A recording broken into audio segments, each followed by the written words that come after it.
Hello students, कैसे हैं आप सब। स्वागत है आपका मेरे YouTube channel NCERT maths classes पे। पिछले वीडियोस में अपने एनसीईआरटी क्लास 12th में इसमें चैप्टर नंबर 11th में एक्सरसाइज 11.3 के इंट्रो स्टार्ट करके हैं। ठीक है जी, काफ़ी बड़ा इंट्रो हो गया ये, क्योंकि काफ़ी सारे टॉपिक दे रखे हैं इंट्रो के अंदर, है ना।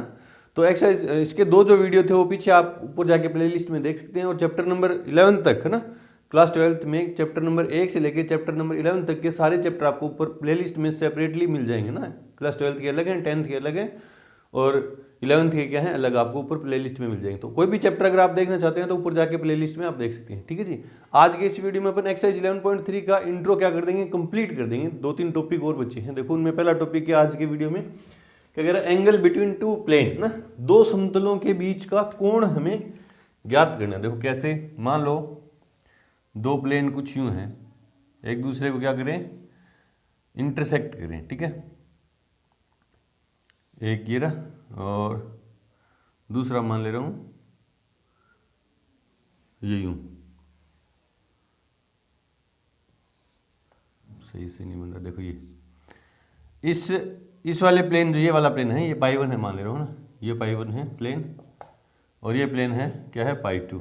ठीक है, इस पाई 1 के जो परपेंडिकुलर नॉर्मल वेक्टर है ना, नॉर्मल वेक्टर पाई 1 का जो नॉर्मल वेक्टर है, मतलब प्लेन के परपेंडिकुलर वेक्टर है, वो तो मैं मान ले रहा हूँ क्या है, ये n1 वेक्टर है। और पाई 2 के जो इसके जो परपेंडिकुलर वेक्टर है, ये क्या मान ले रहा हूँ, n2 वेक्टर है ना। तो मैं क्या करूँगा, इन दोनों वेक्टर के बीच का एंगल निकाल दूंगा। तो वही क्या होगा, इन दोनों के प्लेन के बीच का एंगल होगा ना। इफ लेट पाई 1 जो है वो क्या है, नॉर्मल फॉर्म में क्या होगा, r vector dot n1 vector equals क्या है, d1। एंड पाई 2 प्लेन जो है वो क्या है, r vector dot n2 vector equals to d2, है ना। तो हमें इन दोनों के बीच का एंगल चाहिए, तो वही एंगल बिटवीन टू वेक्टर है ना, वही 11.2 में है, शायद 10.2 में है। क्या हो जाएगा, cos theta. Therefore cos theta equals क्या होता है, मैग्नीट्यूड। हमें क्या निकालना है, एक्यूट एंगल चाहिए। अब ऑब्ट्यूस एंगल तो पाई माइनस थीटा करके निकाल देंगे ना।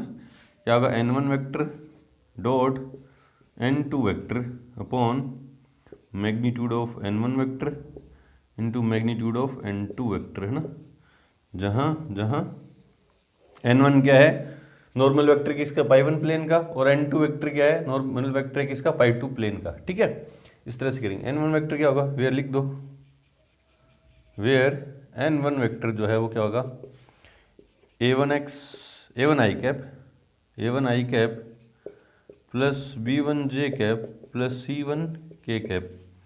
और n2 वेक्टर क्या आता है, a2 i cap plus b2 j cap plus c2 k cap, है ना। ये तो था वेक्टर फॉर्म थी। ये कौन सी फॉर्म थी, वेक्टर फॉर्म। अगर अपन को प्लेन की इक्वेशन किस में दे रखी है, वेक्टर फॉर्म में दे रखी है, तो उन दोनों के बीच का एंगल इससे निकाल देंगे। अगर हमें प्लेन की इक्वेशन दे रखी हो कार्टेशियन फॉर्म में ना, इफ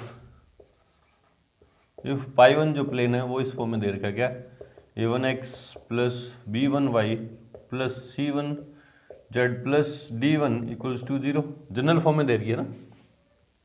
एंड पाई 2 प्लेन जो है वो हमें गिवन है क्या, a2x plus b2y plus c2z plus d2 equals कितना है, 0, है ना। तो ये a1 b1 c1 क्या है, प्लेन पाई 1 के जो नॉर्मल वेक्टर है उसके क्या है, dr है। और a2 b2 c2 क्या है, जो पाई 2 प्लेन का जो नॉर्मल वेक्टर है उसके dr है। देयरफॉर इन दोनों के बीच का एंगल क्या हो जाएगा, कोस थीटा इक्वल्स क्या हो जाएगा, modulus a1 a2 plus b1 b2 plus c1 c2 upon under root a1 square plus b1 square plus c1 square under root a2 square plus b2 square plus c2 square. इससे जो theta निकल के आएगा वो क्या निकल के आएगा, एक्यूट एंगल, है ना। एक्यूट एंगल निकल के आएगा। और ऑब्ट्यूस एंगल अगर हमें ये वाला चाहिए तो क्या आ जाएगा, 180 माइनस थीटा। ये अगर थीटा है तो ये कितना हो जाएगा, 180 माइनस थीटा, ना। ऑब्ट्यूस एंगल कैसे निकल जाएगा, 180 माइनस थीटा, और एक्यूट एंगल इस फॉर्मूले से। चलो जी करते हैं इस पे बेस्ड एग्जाम्पल। उससे पहले वीडियो को रोकें और नोट करें। एग्जाम्पल में 22 देखो क्या कह रहा है कि दो समतलों, दो इक्वेशन ऑफ प्लेन दे दी, ठीक है, के बीच का कोण सदिश विधि द्वारा ज्ञात कीजिए ना। मतलब प्लेन की जो इक्वेशन दे रखी है वो तो कार्टेशियन फॉर्म में दे रखी है, और angle between those two plane जो चाहिए हमें वो कौन से चाहिए, किस मेथड से चाहिए, वेक्टर मेथड से ना। तो आंसर में गिवन दो प्लेन की इक्वेशन है, मतलब पहले प्लेन को मैं पाई 1 मान ले रहा हूँ, क्या है 2x plus y minus 2z equals to 5 and pi 2 जो क्या है 3x minus 6y minus 2z equals to 7 है ना। तो हमें पता है कि कार्टेशियन फॉर्म में x y z के जो कोफिशिएंट होते हैं उस प्लेन के नॉर्मल के क्या होते हैं, dr होती है ना। x y z के जो कोफिशिएंट हैं उस प्लेन के नॉर्मल के dr होते हैं है ना, by pi 1 and pi 2 dr of pi 1 क्या होंगे, जिसको मैं a1 कितना है 2, b1 कितना है कैपिटल मान लो स्मॉल मान लो है ना 1, और c1 कितना है -2 dr ऑफ पाई 2 ना। x y z के जो कोफिशिएंट हैं वो क्या होंगे, उसके dr होंगे, देखो ये रहे, इसका 1 इसका -2, पाई 2 के dr क्या होंगे, a2 क्या होगा 3, b2 इक्वल टू कितना होगा -6 और c2 कितना होगा -2। Therefore angle between pi 1 and pi 2 क्या होगा, cos theta equals to modulus b1 vector या n1 है ना, n1 वेक्टर, क्योंकि अगर ये dr ये हैं देयरफॉर n1 वेक्टर क्या होगा, लिख दो n1 वेक्टर क्या होगा 2i cap plus j cap minus 2k cap and n2 vector क्या होगा 3i cap minus 6j cap minus 2k cap है ना। वेक्टर फॉर्म चाहिए ना, तो उसके लिए मेरे को नॉर्मल वेक्टर चाहिए, तो n1 vector dot n2 vector upon में magnitude of n1 vector into magnitude of n2 vector का मॉडुलस, ठीक है, वैल्यू पुट कर दो, तो cos theta equals to modulus n1 vector कितना है, ये रहा 2i cap plus j cap minus 2k cap dot 3i minus 6j minus 2k, 3i cap minus 6j cap minus 2k cap upon n1 vector का magnitude क्या होगा, ये magnitude आता है आपको निकालना, 2 की स्क्वायर 4 प्लस 1 की स्क्वायर 1 प्लस 4 की स्क्वायर 2 की square 4 into under root 9 plus 36 plus 4, तो cos theta equals to component form में है, दो वेक्टर और उनका डॉट प्रोडक्ट कैसे होगा, कोरस्पॉन्डिंग स्केलर कंपोनेंट मल्टीप्लाई 2 3 जा 6 plus plus into minus minus 6 और माइनस के 4 अपॉन में under root 9 into under root 49, तो कोस थीटा इक्वल्स टू ये कैंसिल -4 अपॉन कितने 3 इंटू 7, तो cos theta equals to modulus लगा तो एब्सोल्यूट वैल्यू है ना, क्या हो जाएगा 4 अपॉन 21, तो थीटा इक्वल्स क्या है कोस इनवर्स 4/21, ये आ गया इन दोनों प्लेन के बीच का एंगल, किस मेथड से, यूजिंग वेक्टर फॉर्म। चेक करते हैं एग्जांपल नंबर 22, कोस इनवर्स 4/21 बिल्कुल सही है। बढ़ते हैं एग्जांपल नंबर 23 की तरफ, से पहले वीडियो को रोकें और नोट करें।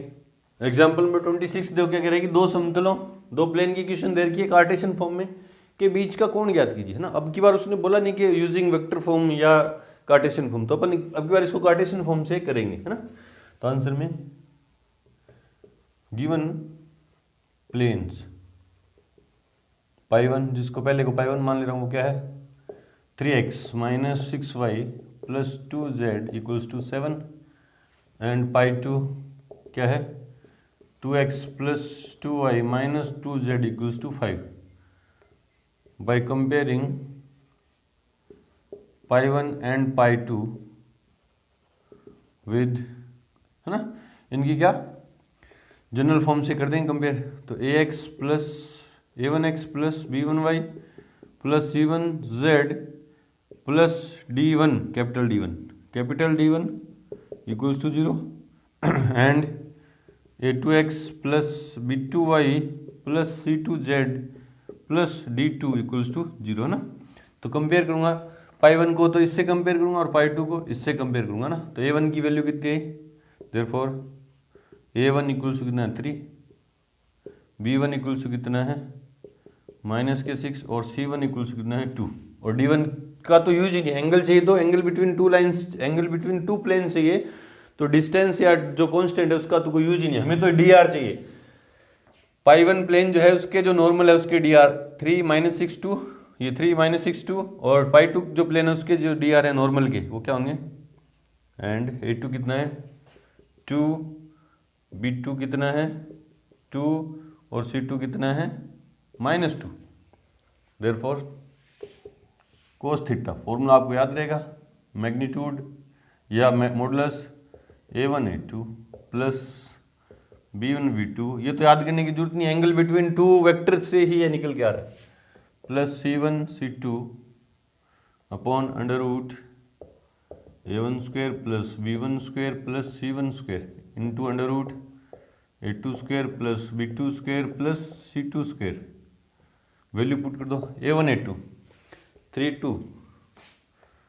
3 into 2 plus B1 B2 -6 into 2 -6 into 2 plus C1 C2 2 into -2 under root A1 square 3 की स्क्वायर 9 -6 की स्क्वायर 36 प्लस 2 की square 4 into under root A2 square कितना है 2 की स्क्वायर 4 प्लस 2 की स्क्वायर 4 प्लस 2 की स्क्वायर 4, तो प्लस के 6 माइनस के 6 माइनस के 4 40 49 अंडर रूट 12 कैंसिल आउट -4 बट्टा में 7 इंटू 2 अंडर रूट 3 लिखता हूँ कि नहीं, 12 को लिखता हूँ ना 2 अंडर रूट 3, तो cos theta equals to modulus लगा तो एब्सोल्यूट वैल्यू 4 अपॉन, और इसको कैंसिल भी करते हैं ना 2, तो कितना आ गया 2/7√3, और इसको रेशनलाइज कर दें तो cos theta equals to 2/7√3 into √3 upon में √3 है ना, तो कोस थीटा इक्वल्स टू 2√3 बट्टा में 21, तो थीटा ये हो गया ना 2√3 अपॉन में 21, theta equals to cos inverse 2√3 बट्टा में 21। अजीब सा आंसर है, चेक करते हैं।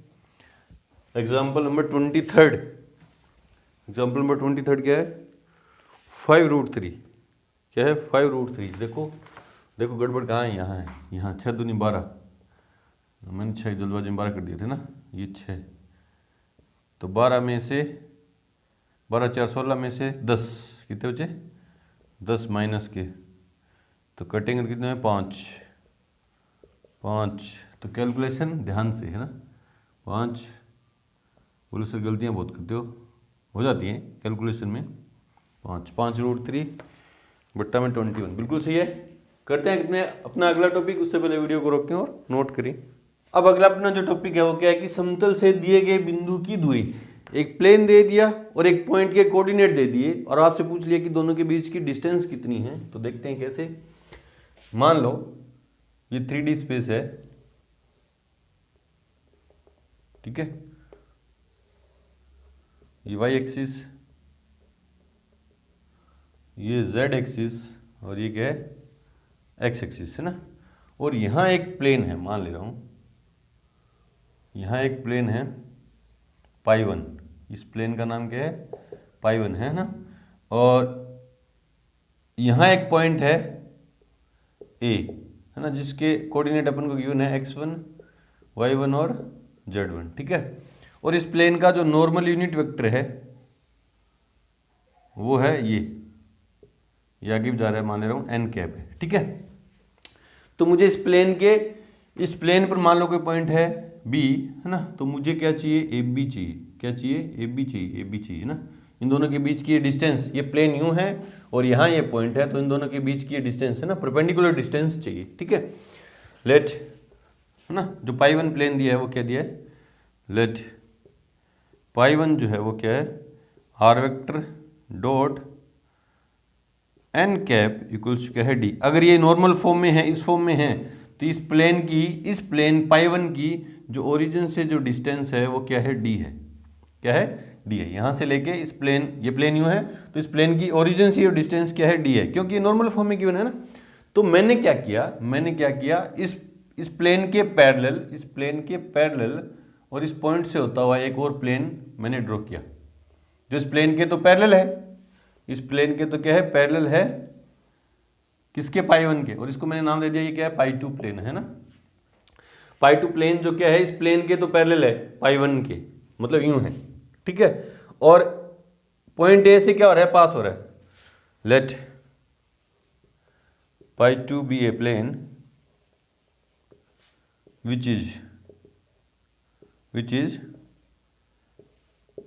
parallel to pi2 and passing through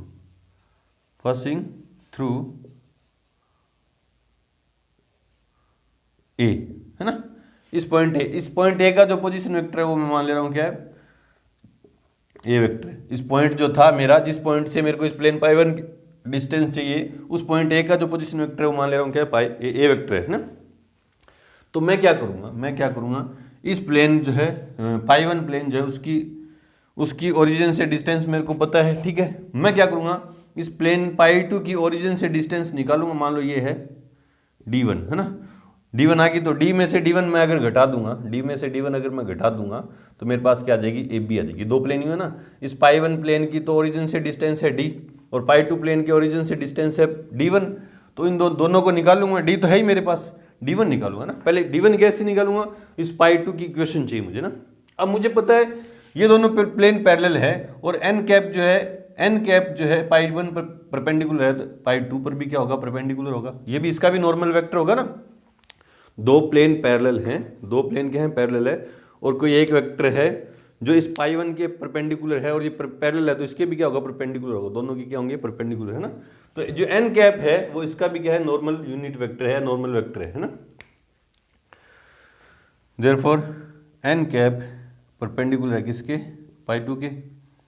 therefore पाई2 क्या होगा, r vector minus a vector dot n cap equals to 0। समझा ना। ये अपने पढ़ा था equation of plane passing through a given point. किस पॉइंट से पास हो रहा है, इससे, और perpendicular to a vector, perpendicular vector भी है मेरे पास n कैप जो है, और इस पॉइंट से पास हो रहा है, उसी से निकाल के लेके आ रहे हैं ना। तो क्या हो गया, इसको अंदर मल्टीप्लाई करूँ क्या हो जाएगा, r vector, therefore r vector dot n cap minus a vector dot n cap equals क्या हो जाएगा, 0। अब इसको मैं इस तरफ लेके जाऊँगा ना, तो क्या हो जाएगा, देखो r vector dot n cap equals to a vector dot n cap, है ना। अब इसको मैं नॉर्मल फॉर्म से कंपेयर करूँ, इस इक्वेशन को मैं नॉर्मल फॉर्म से कंपेयर करूँ ना, इससे नॉर्मल फॉर्म में तो है। तो इक्वल्स टू में जो d होता है वो क्या होता है, डिस्टेंस फ्रॉम ओरिजिन। मतलब ये वाली जो है वो क्या है, डिस्टेंस फ्रॉम ओरिजिन है। इसकी डिस्टेंस प्लेन पाई2 की ओरिजिन से डिस्टेंस कितनी है, ये है ना। Therefore d equals to d1 equals to क्या है, a1 vector dot n cap, है ना। Distance of pi two from origin, है ना। आगे d1 भी आ गई मेरे पास, और ये d है ही मेरे पास। इस पाई1 जो प्लेन था उसकी ओरिजिन से डिस्टेंस कितनी थी, d थी, और पाई2 जो प्लेन है जो a पॉइंट से पास हो रहा है, इस प्लेन के पैरेलल है, उसकी डिस्टेंस ओरिजिन से कितनी आ गई, d1 आ गई। तो दोनों के बीच की डिस्टेंस निकालूंगा तो इस पॉइंट की डिस्टेंस हो जाएगी नहीं। देयरफॉर रिक्वायर्ड डिस्टेंस, देयरफॉर ये लिख दो पूरी, distance of point a from pi one, जिसको मैं कैपिटल D से डिनोट कर रहा हूँ, क्या होगी, d माइनस d1, है ना। तो d इक्वल्स क्या होगा, d माइनस d1 की वैल्यू कितनी है, a vector dot n cap, है ना। ये दे रखी है, ये होती है किसी भी और डिस्टेंस के भी नेगेटिव आएगी नहीं तो इसका क्या लेंगे, मॉडुलस लेंगे ना। तो किसी भी पॉइंट की जिसका पोजीशन वेक्टर क्या है, a1 वेक्टर है, किसी गिवन प्लेन से डिस्टेंस क्या होगी, ये होगी। अगर, है ना, अगर इफ हमें जो प्लेन दे रखा है उस इसमें तो इक्वेशन दे रखी थी आर डॉट एन कैप, अगर हमें ये प्लेन दे रखा हो यूं r vector dot n vector equals क्या आ जाए डी, डी गिवन है, डी गिवन है ना। तो देखो ये इस फॉर्म में, फॉर्मूला तो इस फॉर्म से ना निकला, तो इसको मेरे को नॉर्मल फॉर्म में कन्वर्ट करने के लिए मैग्नीट्यूड ऑफ इससे डिवाइड करना पड़ेगा।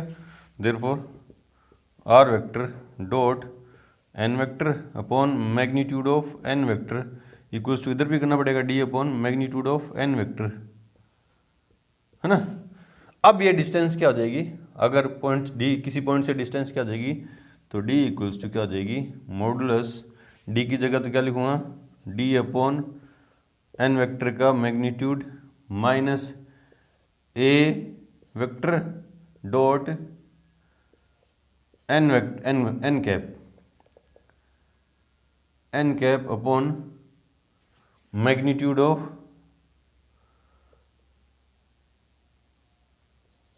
एन वेक्टर, है ना। तो क्या हो जाएगा, देखो क्या हो जाएगा, फॉर्मूला क्या है बन के मेरे पास, फॉर्मूला क्या आया बन के मेरे पास, सॉरी यहाँ एन है ना, यहाँ क्या है एन वेक्टर है, देखो ना यहाँ एन वेक्टर है, ये एन वेक्टर की जगह एन कैप की जगह ही तो वैल्यू पुट करूँगा, ठीक है। तो क्या आया डी निकल के क्या है मेरे पास, डी इक्वल्स क्या ही एलसीएम लूँगा तो क्या है मॉडुलस एन वेक्टर, तो D minus a vector dot n vector, है ना। और मॉडुलस लगाए तो इसको इस तरह से भी लिख सकते हैं क्या कि a vector dot n vector minus d upon में मैग्नीट्यूड ऑफ एन वेक्टर, ये डिस्टेंस निकल गई मेरे पास, distance of a point from a given plane. अगर प्लेन जो है नॉर्मल फॉर्म में गिवन है, मतलब नॉर्मल यूनिट वेक्टर अगर ये इस फॉर्म में गिवन है तो डिस्टेंस ये हो जाएगी। अगर इस फॉर्म में गिवन है, इस फॉर्म में गिवन है तो पहले इस प्लेन की इक्वेशन को अपन इस फॉर्म में कन्वर्ट करेंगे, तो इसको क्या करेंगे नॉर्मल इस वेक्टर के मैग्नीट्यूड से दोनों तरफ डिवाइड कर देंगे, है ना। अब इससे कंपेयर करूंगा, देखो एन कैप की जगह तो क्या लिखूंगा n vector upon magnitude n vector, और डी की जगह क्या लिखूंगा डी अपॉन एन वेक्टर, है ना। तो आगे सोल्व किया तो ये फॉर्मूला निकल गया, है ना।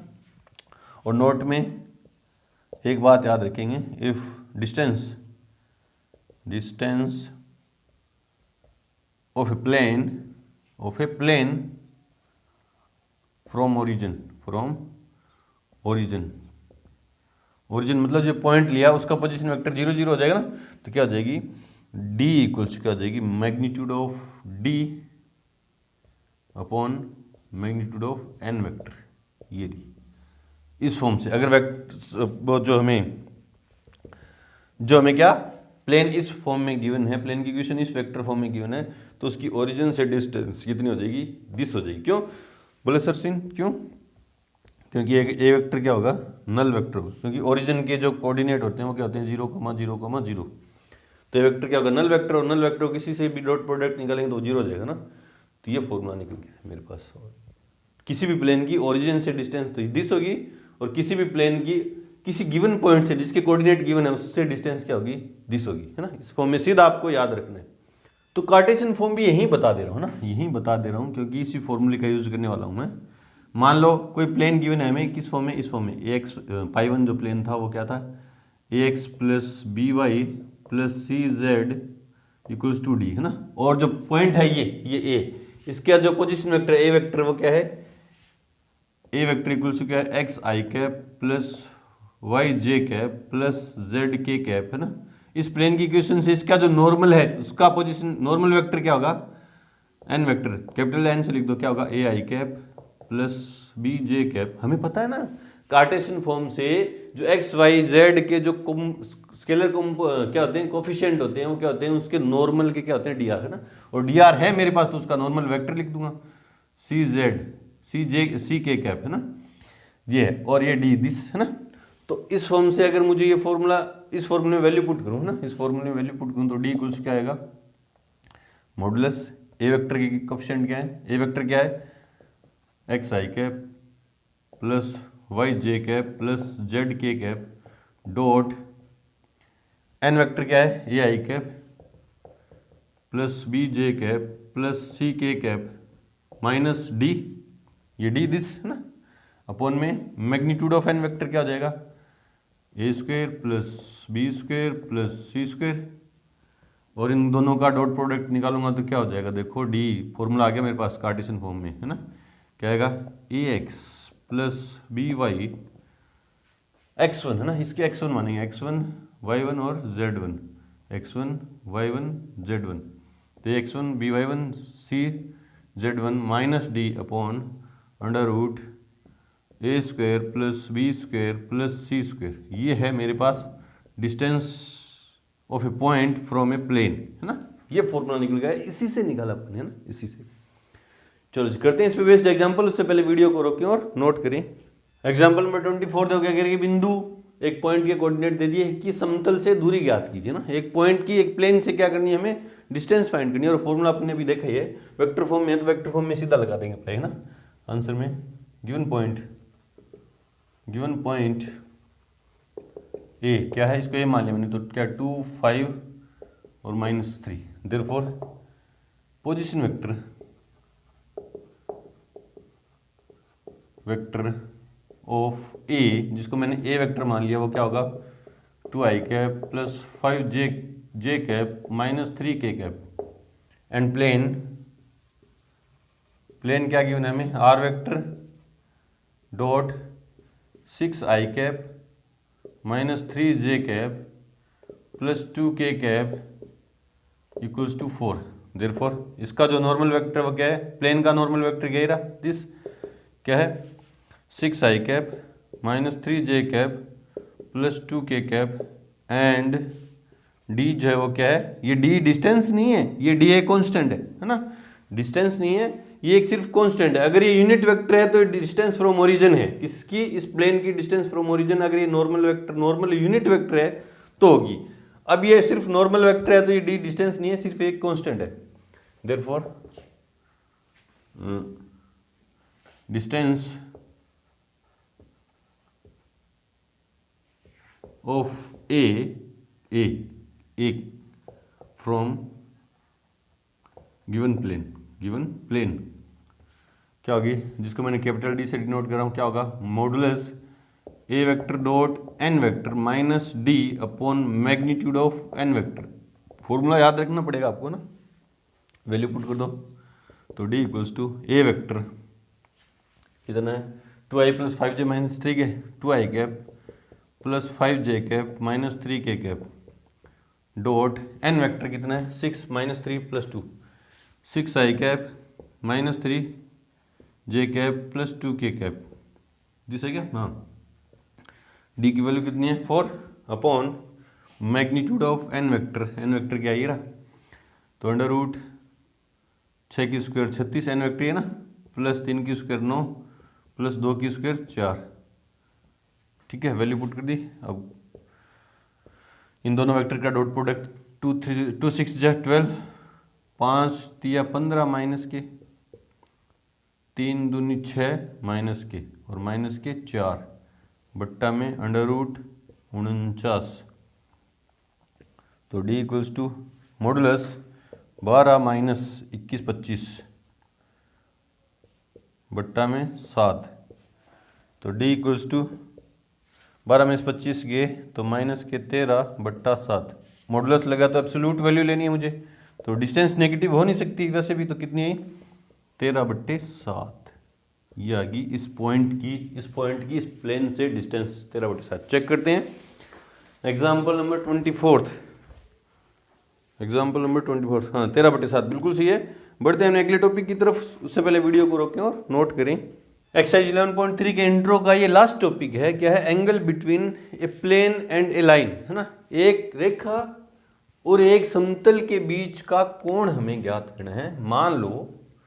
मान लो ये प्लेन है, ठीक है, और इसके जो परपेंडिकुलर वेक्टर है, नॉर्मल वेक्टर है, वो मान ले रहा हूं क्या है, एन वेक्टर है, ठीक है, और यहाँ कोई ये लाइन है ना, एल है, जो किस वेक्टर के पैरेलल है, वेक्टर की लाइन की क्वेश्चन से देखा था वो किसके पैरेलल है, बी वेक्टर के, है ना।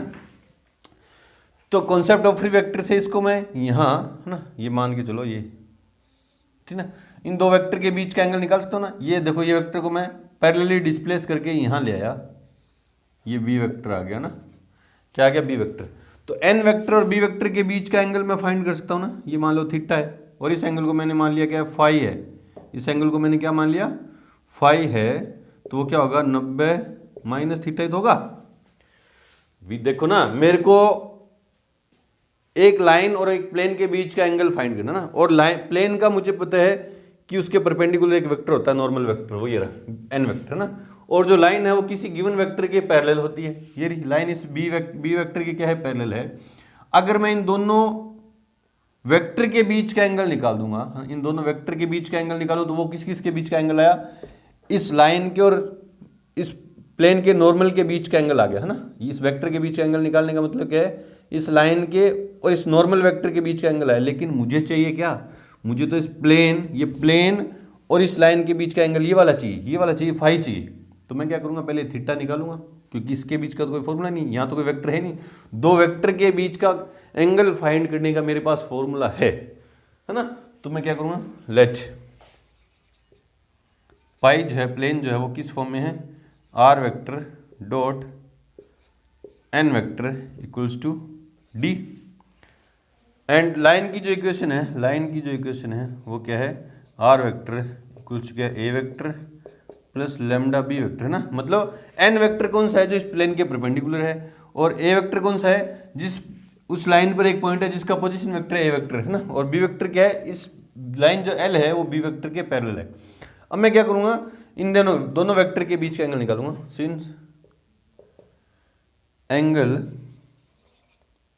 Between n vector and b vector is theta, therefore cos theta equals क्या होता है, बी वेक्टर दोनों भी दो वेक्टर के बीच का एंगल कैसे निकला, cos theta equals b vector dot n vector upon में magnitude of b vector magnitude of n vector है ना। ये तो आया दो वेक्टर के बीच का एंगल है ना, मुझे क्या चाहिए, ये चाहिए। तो देखो सिंस साइन, हमें ये फॉर्मूला याद है 10th क्लास से, 90 माइनस थीटा इक्वल्स क्या होता है, कोस थीटा। होता है कि नहीं होता, साइन 90 माइनस थीटा क्या होता है, कोस थीटा। अब साइन 90 माइनस थीटा क्या है, 90 माइनस थीटा की जगह मैं क्या लिखता हूँ, phi. Therefore sine phi equals to cos theta. देखो ना बे, मुझे ये एंगल चाहिए था, फाई एंगल चाहिए जो इस प्लेन और लाइन के बीच में है ना। तो वो कैसे निकलेगा, वो साइन फाई किसके इक्वल है, ये एंगल का जो साइन है वो इस एंगल के कोस के इक्वल है। इसको मान ले रहा हूँ नंबर सेकंड और ये मान ले रहा हूँ number first. Therefore by first and second angle between line l and plane क्या, sine phi equals to b vector dot n vector upon b vector का मैग्नीट्यूड अपॉन एन वेक्टर का magnitude का मॉडुलस। और इससे जो angle आएगा वो कौन सा आएगा, एक्यूट एंगल आएगा। इससे जो एंगल आएगा वो देखो ना, ये लाइन पीछे भी तो जाएगी, इन दोनों के बीच में ऑब्ट्यूस एंगल भी है। ये क्या है 180 माइनस फाई। अगर ऑब्ट्यूस एंगल चाहिए तो क्या निकालेंगे, 180 में से इसको सब्ट्रैक्ट कर देंगे है ना। अब देखो ये तो थी वेक्टर फॉर्म, आपको सीधा याद रखना है वेक्टर फॉर्म है angle between line and a plane. अब करते हैं कार्टेशियन फॉर्म, कार्तीय रूप है ना, कार्तीय रूप। अगर लाइन मान लो एल है, वो क्या है x minus x1 upon a equals to y minus y1 upon b equals to z minus z1 upon c, this फॉर्म में है ना। तो इसमें जो इस लाइन के जो पैरेलल वेक्टर है उसके डी आर क्या है, ए बी सी है। देयरफॉर बी वेक्टर के जो डी आर है वो क्या है, a i cap. D r a b c है तो इसका यूनिट वेक्टर पोजीशन वेक्टर क्या होगा, a i cap plus b j cap plus c k cap. And plane पाई जो है वो किस फॉर्म में दे रखा है, a x plus b y plus c z plus d equals to 0। Therefore इसके जो नॉर्मल है ना, प्लेन के जो नॉर्मल वेक्टर है उसका जो है पोजीशन वेक्टर क्या होगा, एन वेक्टर इक्वल्स क्या होगा, a i cap plus b j cap plus c cap cap. Normal vector ये होगा ना, नॉर्मल वेक्टर के डी आर ये है बी सी, तो नॉर्मल वेक्टर क्या हुआ, ये हुआ। अब इसमें ये वैल्यू पुट करूंगा, इसमें ये वैल्यू पुट करूंगा ना। देयरफॉर साइन फाई इस फॉर्मूले में सीधा वैल्यू पुट कर रहा हूँ ना, इक्वल्स क्या मॉडुलस बी को एन से है ना, इन दोनों का डॉट प्रोडक्ट चाहिए, तो क्या होगा a plus b plus c small c upon b vector का मैग्नीट्यूड क्या होगा under root a square plus b square plus c square under root capital A square plus b square plus c square. बता दो, आप बता दो where a comma b comma c are d r of d r d c नहीं d r of vector parallel to line L and A, B, C are dr of normal vector of plane। ठीक है, this ये vector Cartesian form है, angle between line and plane का, और ये क्या है वेक्टर फॉर्म है। सीधा आपको यूं याद रखना, आए कहां से, ये बैकग्राउंड है आपके सामने। चलो जी करते हैं इस पे बेस्ड एग्जांपल। उससे पहले वीडियो को रोकिए और नोट करें। एग्जांपल में 25 देखो क्या कि रेखा एक लाइन दे दी कार्टेशियन फॉर्म में और एक समतल के बीच का कोण ज्ञात कीजिए। एक लाइन दे दी कार्टेशियन फॉर्म में और एक प्लेन दे दिया कार्टेशियन फॉर्म में, और दोनों के बीच का एंगल फाइंड करना है ना। तो देखते हैं आंसर में गिवन लाइन L से जिसको डिनोट कर दे रहा हूं क्या है x plus 1/2 y/3 equals to z minus 3/6। Therefore dr of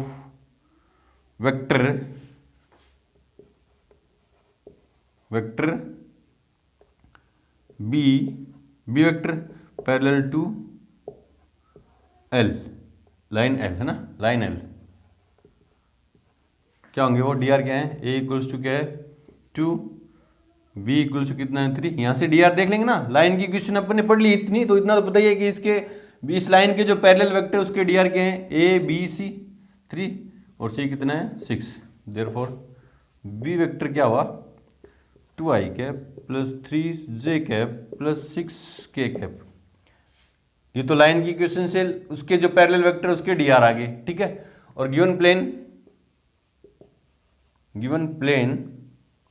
क्या है 10x plus 2y minus 11z equals to 3 pi मान लिया इसको ना। Therefore dr of n vector which is normal vector to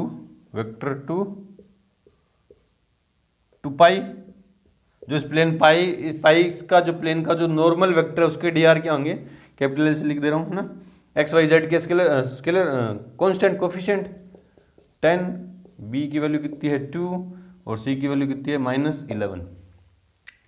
late angle between L and pi is phi. मैंने मान लिया कि लाइन L के और प्लेन पाई के बीच का एंगल क्या फाई है। देयरफॉर साइन फाई फॉर्मूला मेरे को याद रहेगा, modulus a plus capital small b plus capital C small c upon capital A square plus b square plus c square into small a square plus b square plus c square. Value put कर दो, modulus capital A 10 small a 2 10 into 2 plus capital B 2 small b 3 2 into 3 plus capital C 11 minus के 11 into 6, ठीक है। Under root capital ए square 10 का square 2 का square minus 11 square 10 का square 100 2 का square 4 और -11 का square 121। Small a square B square C square 2 की स्क्वायर 4 9 36 4 प्लस 9 प्लस 36। तो देखो क्या हुआ 10 दूनी 20 प्लस 6 माइनस 66 बट्टा में अंडर रूट 221 225 अंडर रूट 49 तो 26 माइनस 66 अपॉन में 225 का अंडर रूट 15 इंटू 7 21 200। हाँ ठीक है, बिल्कुल सही है। तो साइन फाई इक्वल्स कितना है, 26 में से 66 गए तो मॉडुलस माइनस के 40 बट्टा में 15 इंटू 7, 5 की टेबल में 3 और 8, तो साइन फाई इक्वल्स क्या आया, मॉडुलस लगा होता है एब्सोल्यूट वैल्यू लेंगे 8 बट्टा 21, तो फाई इक्वल्स क्या आया, साइन इनवर्स 8 बट्टे 21। चेक करते हैं आंसर। लाइन और प्लेन के बीच का एंगल यही है क्या, एग्जाम्पल नंबर 25 है ना। Sine inverse phi equals sine inverse 8 बट्टे 21, बिल्कुल सही है। तो यहाँ पे आके हमारी एक्सरसाइज 11.3 का इंट्रो कंप्लीट हुआ। काफी बड़ा इंट्रो था, 3 वीडियो के अंदर जाके कंप्लीट हुआ। मिलते हैं अपनी एक्सरसाइज 11.3 के साथ, तब तक के लिए गुड लक, थैंक यू।